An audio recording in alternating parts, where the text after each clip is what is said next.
نحمده ونصلي على رسوله الکریم اما بعد۔ ترجمے والے قرآن پاک کا صفحہ نمبر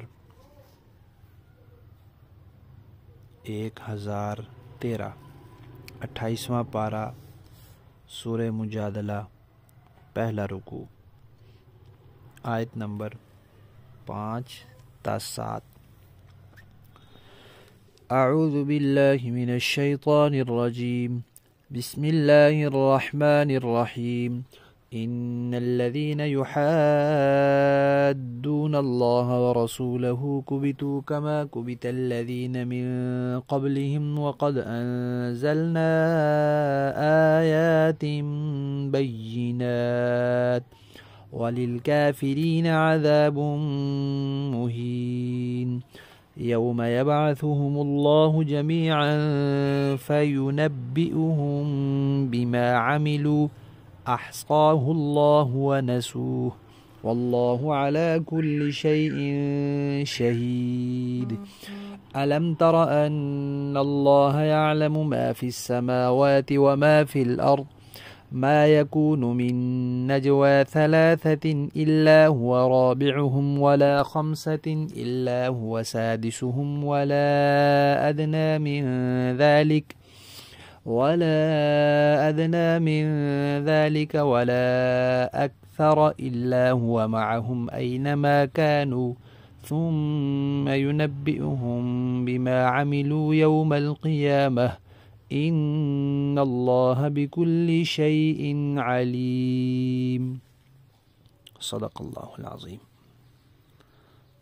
گزشتہ آیات میں زہار کا تذکرہ تھا کہ عرب میں جو زہار کے بارے میں یہ سمجھا جاتا تھا کہ ہمیشہ کے لیے اس سے بیوی حرام ہو جاتی ہے، وہ غلط ہے۔ ماں کہنے سے وہ ماں بن نہیں جاتی، لیکن بہرحال یہ ایک بیہودہ بات ہے، گناہ کی بات ہے، حرام ہے، ناجائز ہے، لہذا اس کا کفارہ دے کر اس کی تلافی ہو سکتی ہے۔ اب آگے یہ بات فرمائی جا رہی ہے کہ اللہ تعالیٰ کی حدود کی خلاف ورزی تو وہ لوگ کرتے ہیں جو کافر ہیں۔ ایمان والوں کا کام نہیں ہے کہ وہ اللہ کی حدود کی خلاف ورزی کریں۔ یہ بھی اللہ کی حد ہے، تو اللہ تعالیٰ نے جو حدیں مقرر کی ہیں اس کی پابندی کرنا ضروری ہے۔ اس کو حدیث شریف میں مثال سے سمجھایا گیا ہے کہ پہلے زمانے میں بیت المال میں کثیر تعداد میں جانور ہوتے تھے، اونٹ، گھوڑے، گائے، بکریاں، تو ان جانوروں کے چرنے کے لیے چراگاہ کی ضرورت ہوتی تھی، تو کچھ سرکاری زمین اس کے لیے منتخب کر لی جاتی تھی اور وہاں باقاعدہ چارہ لگایا جاتا ہوگا یا قدرتی چارہ ہوتا ہوگا کہ یہ سرکاری جانوروں کے لیے ہے، اور باقی اس کی حد بندی کر دی جاتی تھی۔ تو باقی لوگوں کو کہا جاتا تھا کہ وہ اپنے جانور اس جگہ کے قریب نہ لائیں، کیونکہ جانور تو جانور ہے، وہ قریب جگہ چرتے چرتے اس سرکاری چراگاہ کے اندر بھی چرنا شروع کر دے گا جس میں عام لوگوں کا حق نہیں ہے، تو جو اس کے قریب آئے گا وہ پھر اندر بھی آ جائے گا، تو جو دور رہے گا اس کا امکان ہی نہیں رہے گا اندر آنے کا۔ تو اسی طرح اللہ تعالیٰ کی حدود ہیں، ان کے قریب بھی نہ جاؤ، اگر کوئی قریب جائے گا تو پھر ان سے پار ہو جائے گا، تو اس لیے حفاظت کی خاطر ان سے دور رہنے کا فرمایا گیا۔ تو فرمایا کہ بھئی اس سے پہلے بھی دنیا میں لوگ آئے جنہوں نے اللہ کی حدود کی خلاف ورزی کی۔ جب انہوں نے اللہ کی حدود کو توڑا اور اس کی خلاف ورزی کی تو پھر کیا ہوا؟ وہ ذلیل کیے گئے، رسوا ہو گئے۔ تو اب جو اللہ کی حدود کی خلاف ورزی کرے گا وہ بھی رسوا ہوگا۔ اللہ تعالیٰ نے اپنے احکامات کھلے کھلے اور واضح واضح اتار دیے ہیں، اب تمہارا کام ہے ان کی پابندی کرنا اور ان کو ماننا۔ جو نہیں مانے گا وہ کافر ہے، اس کے لیے پھر سخت عذاب ہے جو اس کو ذلیل اور رسوا کر کے رکھ دے گا۔ مسلمانوں کی آج جو بری حالت ہے، اس کا سبب بھی یہی ہے کہ اللہ تعالیٰ کی حدود کی پابندی نہیں کر رہے، تو اسی لیے ہر جگہ رسوا ہوئے ہیں۔ پھر اللہ نے فرمایا کہ وہ عذاب ہوگا کب، جس کا اللہ فرما رہے ہیں، تو اس کا وقت بتایا کہ جس دن اللہ لوگوں کو دوبارہ اٹھائیں گے اور سارے ہی لوگوں کو اٹھا کھڑا کریں گے، کوئی نہیں باقی بچے گا۔ پھر اللہ تعالیٰ لوگوں کو بتلائیں گے جو کچھ انہوں نے کیا ہوگا۔ کئی کام ایسے ہیں جو لوگ بھول گئے ہیں یا دھیان نہیں رہا ان کی طرف، لیکن اللہ نہیں بھولتے، اللہ بے دھیان نہیں ہوتے، اللہ کو سب یاد ہے، اللہ نے سب گن رکھے ہیں، اور اللہ تعالیٰ ہر چیز پر گواہ ہے، ہر چیز اللہ کی نظر میں، اللہ کے علم میں، اللہ کے سامنے ہے۔ اب آگے یہ بتایا کہ جب کسی سے انتقام لینا ہوتا ہے یا بدلہ لینا ہوتا ہے یا کسی کو بدلہ دینا ہوتا ہے، تو اس کے لیے ایک تو علم کی ضرورت ہے کہ بھئی جس چیز کا بدلہ ملنا ہے اس کا علم ہو، اور دوسرا قدرت کی ضرورت ہے کہ اس بدلہ لینے پر قادر ہو۔ تو اللہ تعالیٰ کا علم بھی کامل ہے اور قدرت بھی کامل ہے۔ تو یہاں تین چیزوں کا تذکرہ کیا۔ ایک یہ کہ علم کامل ہے، جو کچھ آسمانوں میں جو زمین میں سب اللہ جانتے ہیں، اور پھر اللہ کی معیت بھی کامل ہے، اللہ کا انسان کے ساتھ ہونا، پاس ہونا، قریب ہونا۔ پیچھے ہم پڑھ چکے ہیں، اللہ تعالیٰ نے فرمایا کہ وَنَحْنُ أَقْرَبُ إِلَيْهِ مِنْ حَبْلِ الْوَرِيدِ، یہ جو شاہ رگ ہے جس کے کٹنے سے انسان ختم ہو جاتا ہے، اس سے بھی اللہ زیادہ قریب ہے۔ یہ جو فرشتے دائیں بائیں بیٹھے ہیں لکھ رہے ہیں، اس سے بھی اللہ زیادہ قریب ہے۔ شاہ رگ جب کٹ جاتی ہے تو روح اور جسم کا رشتہ ختم ہو جاتا ہے، تو روح اور جسم سے بھی اللہ زیادہ قریب ہیں۔ تو معیت اللہ کی کامل ہے۔ تو یہاں فرمایا کہ دیکھو جو بھی دو بندے سرگوشی کرتے ہیں، تین آدمی، تو وہ یہ نہ سمجھیں کہ بس ہم تین ہیں، چوتھا کوئی نہیں سن رہا، چوتھا اللہ ہوتا ہے، وہ سن رہا ہوتا ہے۔ اور کوئی پانچ بندے سرگوشی کر رہے ہوں تو وہ یہ نہ سمجھیں کہ کوئی چھٹا نہیں ہے، چھٹا اللہ ہوتا ہے، سن رہا ہوتا ہے۔ اور اس سے کم ہو یا اس سے زیادہ، یعنی جتنے بھی لوگ ہوں، دو بندے سرگوشی کر رہے ہوں تب بھی، 10 کر رہے ہوں تب بھی، اللہ جہاں کہیں بھی ہوں اللہ ان کے ساتھ ہوتا ہے، اور سب کچھ اللہ کے علم میں ہوتا ہے، اور قیامت کے دن اللہ سب کو بتلائیں گے بھی، کیونکہ اللہ ہر چیز پر کامل علم رکھتے ہیں، ہر چیز کا علم اللہ کو ہے۔ یہاں اللہ تعالیٰ نے یہ ذکر کیا کہ کوئی تین آدمی سرگوشی کر رہے ہوں تو چوتھے اللہ تعالیٰ ہیں، یا 5 آدمی سرگوشی کر رہے ہوں تو چھٹے اللہ تعالیٰ ہیں۔ یہ نہیں فرمایا کہ 2 آدمی سرگوشی کر رہے ہوں تو تیسرے اللہ تعالیٰ ہیں، یا 4 کر رہے ہوں تو 5ویں اللہ تعالیٰ ہیں۔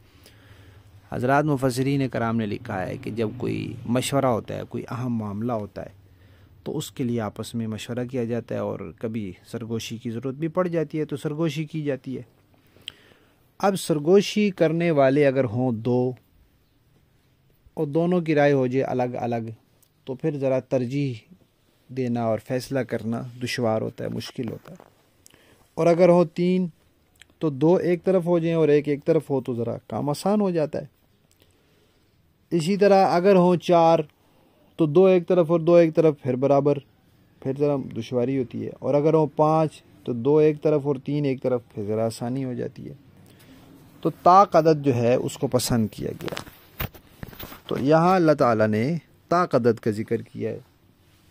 ایک اکیلا بندہ تو مشورہ کرے گا کیسے، وہ تو صرف سوچ بچار کر سکتا ہے، غور و فکر کر سکتا ہے۔ 1 سے اوپر طاق عدد 3 ہے اور 3 کے اوپر 5 ہے۔ تو یہاں اللہ تعالیٰ نے 3 کا بھی تذکرہ کیا، 5 کا بھی کیا، اور فرما دیا کہ اس سے زیادہ ہوں یا کم، بس اللہ ان کے ساتھ ہوتا ہے۔ لفظی معنی دیکھیے، اِنَّ بے شک الذین جو لوگ یحادون مخالفت کرتے ہیں اللہ و رسولہ اللہ اور اس کے رسول کی، کبتو وہ ذلیل کیے جائیں گے، کما جیسا کہ کبتا ذلیل کیے گئے الذین وہ لوگ من قبلہم جو ان سے پہلے تھے۔ وقد انزلنا اور پکی بات ہے کہ ہم نے اتارے آیات بینات واضح کھلی کھلی آیات کھلے احکامات ہم نے اتارے۔ وللکافرین، یہ بھی یاد رکھیں کہ آیات کا لفظ قرآن پاک میں احکام کے لیے بھی آتا ہے، قرآن کی آیات کے لیے بھی آتا ہے، انبیاء کے معجزات اور نشانیوں کے لیے بھی آتا ہے، اللہ کی قدرت کی نشانیوں کے لیے بھی آتا ہے۔ تو یہاں مراد آیات ہیں، واضح آیات یا واضح احکامات اللہ نے اتارے۔ وللکافرین، اور کافروں کے لیے عذاب عذاب ہے، مہین ذلیل کرنے والا۔ یوم، جس دن، یبعثو اٹھا کھڑا کرے گا، ہم ان لوگوں کو، اللہ تعالی، جمیعاً سب کو، فَيُنَبِّئُ پھر وہ خبر دے گا، ہم انہیں، بما ان کی، عملو جو انہوں نے کیا، احصا گن رکھا ہے، ہو اس کو، اللہ تعالی نے، وَنَسُوهُ اور لوگ بھول گئے ہیں اسے، واللہ اور اللہ تعالی، علی کل شیء ہر چیز پر، شہید گواہ ہے۔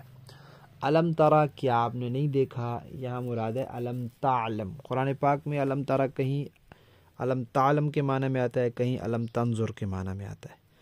جہاں ظاہری آنکھوں سے دیکھنا کے معنی میں ہو وہاں علم تنظر کے معنی میں ہے، اور جہاں علم اور دل کی آنکھوں سے دیکھنا ہو اس کو وہ علم تعلم کے معنی میں ہوتا ہے، یعنی گویا علمی کہ آپ کو معلوم نہیں ہے، اس کا معنی ہوتا ہے کہ آپ کو معلوم نہیں ہے۔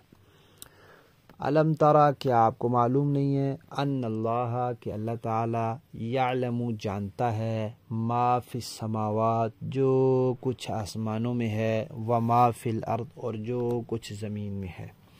ما یکون نہیں ہوتی، من نجوا کوئی سرگوشی، ثلاثۃ تین لوگوں کی، الا مگر ہوا وہ اللہ، رابعہم ان تین کا چوتھا ہوتا ہے، ولا خمسۃ اور نہ کوئی سرگوشی 5 کی ہوتی ہے، الا مگر ہوا وہ اللہ، سادسہم ان کا چھٹا ہوتا ہے، ولا ادنی من ذلک نہ اس سے کم کی سرگوشی ہوتی ہے، ولا اکثر نہ اس سے زیادہ کی، الا مگر ہوا وہ اللہ، معہم ان کے ساتھ ہوتا ہے، اینا جہاں کہیں، ما کانوا وہ ہوں، اینما جہاں کہیں، کانوا وہ ہوں، ثم پھر، ینبئ وہ بتلائے گا، ہم انہیں، بما وہ، عاملو جو انہوں نے کیا، یوم القیامہ قیامت کے دن، ان بے شک اللہ تعالی، بکل شیء ہر چیز کو، علیم جاننے والا ہے۔ با محاورہ دیکھیں جی، ان الذين يحادون الله ورسوله كبتوا كما كبت الذين من قبلهم وقد انزلنا آيات بينات وللكافرين عذاب مهين۔ یقین رکھو کہ جو لوگ اللہ اور اس کے رسول کی مخالفت کرتے ہیں وہ ایسے ہی ذلیل ہوں گے جیسے ان سے پہلے لوگ ذلیل ہوئے تھے، اور ہم نے کھلی کھلی آیتیں نازل کر دی ہیں، اور کافروں کے لیے ایسا عذاب ہے جو رسوا کر کے رکھ دے گا۔